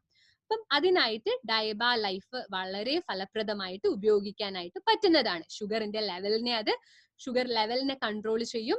ഇൻസുലിൻ റെസിസ്റ്റൻസ്, ഇൻസുലിന്റെ കർമ്മം കൃത്യമാക്കി നടത്തിക്കൊണ്ടു പോകുന്നതിൽ സഹായിക്കും. അതുപോലെ തന്നെ പാൻക്രിയാസിനെ സ്റ്റിമുലേറ്റ് ചെയ്യുന്നു, ഇൻസുലിൻ റിലീസിന് വേണ്ടി സഹായിക്കുന്നു, ബീറ്റാ കോശങ്ങളുടെ ആരോഗ്യം പ്രദാനം ചെയ്യുന്നു, കൊളസ്ട്രോളിനെ കൺട്രോൾ ചെയ്യുന്നു, ബ്ലഡ് പ്രഷറിനെ കൺട്രോൾ ചെയ്യുന്നു, നമ്മളുടെ രോഗപ്രതിരോധ ശേഷി വർദ്ധിപ്പിക്കുന്നു. ഒരു സൈഡ് എഫക്ട്സും ഇല്ലാതെ കംപ്ലീറ്റ് ആയിട്ട് നാച്ചുറൽ ബേസ്ഡ് ആയിട്ടുള്ള ഒരു ഫോർമുലയാണ് നമ്മുടെ ഡയബ ലൈഫ് എന്ന് പറയുന്നത്. ഇനി ഏറ്റവും കൂടുതൽ ശ്രദ്ധിക്കേണ്ടതായിട്ടുള്ള കാര്യം, ഇതൊരു മാജിക്കൽ വലിയ ഒരു അത്ഭുത സിദ്ധി ഉള്ളത് ആയിട്ടുള്ള ഒരു വസ്തുവല്ല. പ്രമേഹ രോഗി 300-ലൊക്കെ പ്രമേഹം കൂടിയിരിക്കുന്നവരെ അല്ലെങ്കിൽ ഡയബറ്റിക് റെറ്റിനോപ്പതിയും നെഫ്രോപ്പതിയും ന്യൂറോപ്പതിയും ഒക്കെ വന്ന ആൾക്കാരെ തേടി പിടിച്ച് ഡയബ ലൈഫ് കഴിക്കൂ, നിങ്ങളുടെ പ്രമേഹം കൺട്രോളിലായിട്ട് പോകും അല്ലെങ്കിൽ നോർമൽ ആയിട്ട് പോകും, ഡയബ ലൈഫ് മാത്രം കഴിച്ചാൽ മതി എന്ന് പറഞ്ഞിട്ട് മാജിക് പ്രവർത്തിക്കാൻ കഴിവുള്ളതായിട്ടുള്ള ഒരു പ്രൊഡക്റ്റ് അല്ല. എപ്പോഴും പറയുന്ന പോലെ വെൽനെസ് അല്ലെ, ഈ പറഞ്ഞു കുറെ കാരണങ്ങൾ നമ്മൾ പറഞ്ഞു. കുടുംബത്തിൽ പ്രമേഹ രോഗികൾ അച്ഛനമ്മമാരുണ്ടെങ്കിൽ കുട്ടികൾക്ക് വരാനുള്ള ചാൻസസ് കൂടുതലാണ്. കേവലം ഒരു പ്രമേഹ രോഗിക്ക് കൊടുക്കൂ എന്നുള്ളതിനേക്കാളും ഞാൻ പറഞ്ഞു ക്യാൻസർ വരാതിരിക്കാനുള്ള കഴിവുള്ളതാണ് നമ്മളുടെ അലിസിൻ എന്നുള്ളത് ഞാൻ പറഞ്ഞു. Anti bacterial, anti microbial immunity power കൂട്ടുന്നതായിട്ട് അങ്ങനെ ഒരുപാട് മുറിവൊക്കെ ഉണങ്ങുന്നതിൽ ഫാസ്റ്റ് ആയിട്ട് മുറിവ് ഉണങ്ങാനൊക്കെ സഹായിക്കുന്ന അങ്ങനെ വെറും ഒരു പ്രമേഹത്തിന്റെ മരുന്ന് നല്ല ഇത്. ആരോഗ്യം സംരക്ഷിക്കണം എന്ന് വിചാരിക്കുന്ന എല്ലാവർക്കും ഒരേപോലെ കഴിക്കാവുന്നതായിട്ടുള്ള ഒരു പ്രൊഡക്റ്റ് ആണ് നമ്മളുടെ ഡയബ ലൈഫ്. ഇനി പ്രമേഹം വന്നവരോടാണെങ്കിൽ കേവലം ഡയബ ലൈഫ് മാത്രം കഴിക്കൂ, നിങ്ങളുടെ പ്രമേഹം മാറും എന്നല്ല പറയേണ്ടത്. എപ്പോഴും ഓർക്കേണ്ടതായിട്ടുള്ള ഒരു കാര്യമാണ്, ഓർക്കാനുള്ള എളുപ്പത്തിലുള്ള കോഡാണ് ഡെല്ല എന്ന് പറഞ്ഞിട്ടുള്ളത്. അത് ഓർത്തു വെക്കണം. DELA. ഡി എന്ന് പറഞ്ഞെങ്കിൽ ഡയറ്റ് ആൻഡ് ന്യൂട്രീഷൻ. നിങ്ങളുടെ ഭക്ഷണത്തിൽ നിങ്ങൾ അളവ് ക്രമീകരിക്കണം, ഭക്ഷണത്തിൽ മാറ്റം വരുത്തണം. ഒരുപാട് ഷുഗർ പ്രമേഹ രോഗി പിന്നെയും ലഡുവും ജിലേബിയും ഒക്കെ കഴിക്കുന്നു, ഡയബ ലൈഫ് കഴിക്കുന്നു. എന്തെങ്കിലും കാര്യമുണ്ടോ? ഒരു കാര്യവും ഇല്ല. അപ്പം ഡയറ്റ് കൃത്യമായിട്ട് ഫോളോ ചെയ്യണം. അടുത്തതാണ് എക്സസൈസ്. യോഗയും പ്രാണായാമവും ഒക്കെ കൃത്യമായിട്ട് ചെയ്യണം. ആയുർവേദത്തിൽ പറയുകയാണെങ്കിൽ പ്രമേഹ രോഗിക്കാണ് ഏറ്റവും കൂടുതൽ വ്യായാമം ചെയ്യണം എന്ന് ആചാര്യൻ എടുത്തു പറഞ്ഞിട്ടുള്ളത്. വ്യായാമത്തിന്റെ പ്രാധാന്യം ഏറ്റവും അധികം പറഞ്ഞിട്ടുള്ള ഒരു വ്യാധിയാണ് പ്രമേഹം. അതുകൊണ്ട് തന്നെ എക്സസൈസിന് ഇമ്പോർട്ടൻസ് കൊടുക്കണം. വെറുതെ കാലത്ത് ഒരു റൗണ്ട് നടന്നു വരുന്ന എക്സസൈസ് അല്ല ചെയ്യേണ്ടത്. വിയർക്കുന്ന രീതിയിൽ, നമ്മൾ ക്ഷീണിക്കുന്ന രീതിയിലുള്ള എക്സസൈസ് ആയിരിക്കണം ചെയ്യേണ്ടത്. എൽ എന്ന് പറഞ്ഞാൽ ലൈഫ് സ്റ്റൈൽ. നമ്മളുടെ ലൈഫ് സ്റ്റൈൽ, ജീവിത ശൈലിയിൽ മാറ്റം വരുത്തണം. ലേറ്റ് ആയിട്ട് കിടന്നുറങ്ങുക, ലേറ്റ് ആയിട്ട് എണീക്കുക, 12 മണിക്കൊക്കെ എണീക്കുക, അത്തരത്തിലുള്ള ദിനചര്യകളൊക്കെ ജീവിത ശൈലിയൊക്കെ പലവിധ രോഗങ്ങൾ വരാനായിട്ടുള്ള സാധ്യത കൂടുതലാണ്. അപ്പൊ ദിനചര്യയിൽ, നമ്മളുടെ ജീവിത ശൈലിയിൽ മാറ്റം വരുത്തണം. കൃത്യമായിട്ട് ഭക്ഷണം കഴിക്കണം. ചിലവരുണ്ടാവും രാവിലെ നിറയെ ഭക്ഷണം കഴിക്കും, ഉച്ചയ്ക്കൊന്നും കഴിക്കില്ല, രാവിലെയും നിറയെ രാത്രിയും നിറയെ ഭക്ഷണം കഴിക്കും. അത്തരത്തിലുള്ള ഭക്ഷണക്രമമൊക്കെ തെറ്റുന്നവർക്കും ഒക്കെ പല വിധത്തിലുള്ള രോഗങ്ങൾ വരാനുള്ള സാധ്യതയുണ്ട്. അതുകൊണ്ട് തന്നെ നമ്മളുടെ ലൈഫ് സ്റ്റൈൽ, ജീവിത ശൈലി ക്രമീകരിക്കണം. അടുത്തത് എ എന്ന് പറഞ്ഞ ആയുർവേദിക് സൊല്യൂഷൻ. നമ്മളുടെ ഓൺ ആൻഡ് ഓൺ പോലുള്ള പ്രോഡക്ട്സ് ഓൺ ആൻഡ് ഓണിലെ ഡയബ ലൈഫ് പോലുള്ള പ്രോഡക്ട്സ് കഴിച്ചുകൊണ്ട് അതിനെ കൺട്രോൾ ചെയ്യുക. അപ്പം ഈ DELA അത് ഒരാളോട് കൃത്യമായിട്ട് പറഞ്ഞു കൊടുത്തിട്ട് വേണം നമ്മളുടെ ഡയബ ലൈഫ് നിങ്ങൾ ഒരു വ്യക്തിക്ക് നിർദ്ദേശിക്കാനായിട്ട്. ഇനി ഇത് നമ്മൾ പറഞ്ഞ കാര്യമാണ്. 100% സ്റ്റെബിലൈസ്ഡ് ആയിട്ടുള്ള ഒരു അലിസിൻ ആണ്. 510 mg ആണ് ഇതിൽ വരുന്നത്. അതായത് 36 വെളുത്തുള്ളി ഇതളുകൾക്ക് സമമായിട്ടുള്ളതാണ്. വളരെ എഫക്റ്റീവ് ആയിട്ട് ഡയബറ്റിക്സിനെ കൺട്രോൾ ചെയ്യാൻ പറ്റുന്ന ഒരു മെഡിസിൻ, ഒരു പ്രൊഡക്റ്റ് ആണ് നമ്മളുടെ ഡയബ ലൈഫ് എന്ന് പറയുന്നത്. ഇത് ഇനിയിപ്പം കഴിക്കേണ്ടത് എങ്ങനെയാണ്? ഇപ്പം കൃത്യമായിട്ടും ഒരു അലോപ്പതി മരുന്ന് അല്ലെങ്കിൽ വേറെ വല്ല മരുന്നും എടുക്കുന്ന ആള് ആണ് എങ്കിൽ ആ മരുന്ന് എടുത്തുകൊണ്ട് 1 മണിക്കൂർ ഗ്യാപ്പ് ഇട്ടതിന് ശേഷം നമ്മുടെ ഡയബ ലൈഫ് ക്യാപ്സ്യൂൾ കഴിക്കാനായിട്ട് പറയുക. അതേപോലെ തന്നെ 3 മാസം കൂടുമ്പോൾ, അറ്റ്ലീസ്റ്റ് ചുരുങ്ങിയത് ഒരു 3 മാസം കൂടുമ്പോഴെങ്കിലും പ്രമേഹത്തിന്റെ ടെസ്റ്റ്, HbA1c ടെസ്റ്റ് ചെയ്തുകൊണ്ടേയിരിക്കുക. ഇപ്രകാരമാണ് നമ്മൾ ഈ കഴിക്കുന്ന ഡയബ ലൈഫ് മൂലം രക്തത്തിലെ ഷുഗർ കൺട്രോൾ ആവുന്നുണ്ടോ എന്നുള്ളത് നമ്മൾ എപ്പോഴും മോണിറ്റർ ചെയ്തുകൊണ്ടേയിരിക്കണം. അല്ലാതെ ഡയബ ലൈഫ് കഴിക്കുന്നുണ്ടല്ലോ, ശരി പ്രമേഹമൊക്കെ കൺട്രോളിലാകും എന്ന് അലസമായിട്ട് വിചാരിക്കരുത്. കൃത്യമായിട്ട് ചുരുങ്ങിയത് 3 മാസം കൂടുമ്പോഴെങ്കിലും നമ്മൾ പ്രമേഹത്തിന്റെ ടെസ്റ്റ് നടത്തണം. അതുപോലെ തന്നെ നമ്മുടെ ലൈഫ് സ്റ്റൈല് കൺട്രോൾ ചെയ്ത് മാനേജ് ചെയ്ത് പോകണം. ഇനി 300-ലധികമാണ് നമ്മളുടെ ബ്ലഡ് ഷുഗർ ലെവല് എങ്കിൽ, അതേപോലെ തന്നെ HbA1c 12-ലധികമാണെങ്കിൽ മാത്രമാണ് 2 ക്യാപ്സ്യൂൾ വീതം കഴിക്കേണ്ടത്. അപ്പൊ ഇത്രയുമാണ് ഡയബ ലൈഫിന്റെ കാര്യങ്ങൾ. നമ്മൾ ഇതുവരെ 95, ഇമ്മ്യൂണോ 3+, സ്പൈറുലിന, ആയുഷ്വാസ് ഇന്ന് നമ്മൾ ഡയബ ലൈഫും കവർ ചെയ്തു. ഏറ്റവും പ്രധാനപ്പെട്ട കാര്യം, നമ്മൾക്ക് 3 തരത്തിലുള്ള ആൾക്കാരെയാണ് കാണാനായി സാധിക്കുക. ഈ വിഭാഗം എന്ന് പറഞ്ഞാൽ അതാണ് ഏറ്റവും ശതമാനം ആൾക്കാരും ഈ വിഭാഗത്തിലാണ് വരുന്നത്. അതായത് ആരോഗ്യവാന്മാരായി ഇരിക്കുന്ന ആൾക്കാര്, യാതൊരു തരത്തിലുള്ള രോഗവും ഇല്ലാത്ത ആൾക്കാര്. ബി എന്ന് പറഞ്ഞാൽ രോഗത്തിന്റെ പ്രാരംഭമായിട്ടുള്ള ഘട്ടത്തിൽ എത്തിയിട്ടുള്ളത്, എന്നാൽ രോഗം മൂർച്ഛിച്ചിട്ടില്ല. സി എന്ന് പറഞ്ഞിട്ടുണ്ടെങ്കിൽ രോഗം മൂർച്ഛിച്ച് അവശ നിലയിൽ എത്തിയിട്ടുള്ളത്. ഇപ്പം ഗ്ലൂക്കോസിന്റെ ഒക്കെ ലെവല് 400 കടന്ന് വളരെ ഹൈ ലെവലിൽ എത്തി നിൽക്കുന്നവര്. ഈ വിഭാഗത്തിൽ ആർക്കൊക്കെയാണ് നമ്മളുടെ എലമെന്റ്സ് വെൽനസ് ആയിക്കോട്ടെ, ഓൺ ആൻഡ് ഓൺ പ്രൊഡക്ട്സ് ആയിക്കോട്ടെ, ഏതൊക്കെ വിഭാഗക്കാർക്കാണ് നൽകേണ്ടത്? എ കാറ്റഗറിയിലും അതുപോലെ തന്നെ ബി കാറ്റഗറിയിലും വരുന്ന ആൾക്കാർക്കാണ് നമ്മൾ ഈ പ്രൊഡക്റ്റ് നൽകേണ്ടത്. അല്ലാതെ സി ആൾക്കാർ എവിടെ? ഡയബറ്റിക് റെറ്റിനോപ്പതി, നെഫ്രോപ്പതി, ന്യൂറോപ്പതി വന്ന് ക്ഷീണിച്ച് നെർവ്സ് അടിച്ചു പോയി കാല് മുറിച്ചു കളഞ്ഞ പ്രമേഹ രോഗികളെ ഒരു ഡയബ ലൈഫ് കഴിക്കൂ, നിങ്ങൾ പ്രമേഹം കൺട്രോൾ ആകും എന്നുള്ളത് ഒരിക്കലും ആരോടും പറയരുത്. അങ്ങനെയല്ല നമ്മളുടെ പ്രൊഡക്റ്റ്. കേവലം ഒരു പ്രമേഹത്തിന് നൽകിക്കൊണ്ട് ഈ പ്രൊഡക്റ്റിന്റെ കഴിവിനെ നിങ്ങൾ ചെറുതാക്കി കളയരുത്. അതിലും അധികം ഒരുപാട് കർമ്മങ്ങളാണ് ഈ ഡയബ ലൈഫ് എന്ന് പറയുന്ന നമ്മുടെ ഓൺ ആൻഡ് ഓണിന്റെ ഡയബ ലൈഫിന് ചെയ്യാനായിട്ട് ഉള്ളത്. കൊമേഴ്സിൽ, അതായത് ഫ്ലിപ്കാർട്ട്, ആമസോൺ വഴിയൊക്കെ ഒരുപാട് പ്രോഡക്ട്സ് നമ്മളുടെ തന്നെ ഓൺ ആൻഡ് ഓണിന്റെയും എലമെന്റ്സ് വെൽനസിന്റെ ഒക്കെ പ്രോഡക്ട്സ് കാണുന്നുണ്ട്. പക്ഷെ അതൊക്കെ ഫേക്ക് ആണ്. അതിന്റെയൊക്കെ ഷ്യൂരിറ്റി നമ്മളുടെ കമ്പനി തരുന്നില്ല. നമ്മളുടെ പ്രോഡക്ട്സ് ഇന്ത്യ ഷോപ്പിയിലെ പല വിധത്തിലുള്ള ഔട്ട്ലെറ്റ്സ് വഴി നിങ്ങൾക്ക് ലഭ്യമാക്കാവുന്നവയാണ്. ഇത്രയുമാണ് നമ്മളുടെ ഡയബ ലൈഫിനെ പറ്റി പറയാനുള്ളത്. നിങ്ങൾക്ക് വളരെ ലളിതമായിട്ടുള്ള രീതിയിലാണ് പറഞ്ഞു തരാൻ ശ്രമിച്ചിട്ടുള്ളത്. മനസ്സിലായി എന്ന് വിശ്വസിക്കുന്നു. അടുത്ത 6ാമത്തെ പ്രൊഡക്റ്റ് ട്രെയിനിങ്ങിൽ ഫൈറ്റ് സ്ട്രെസ്സിനെ പറ്റിയിട്ടാണ് നിങ്ങൾക്ക് പറഞ്ഞു തരിക. അപ്പം എല്ലാവർക്കും നന്ദി. Thank you for watching. For more business and product videos, subscribe the channel now.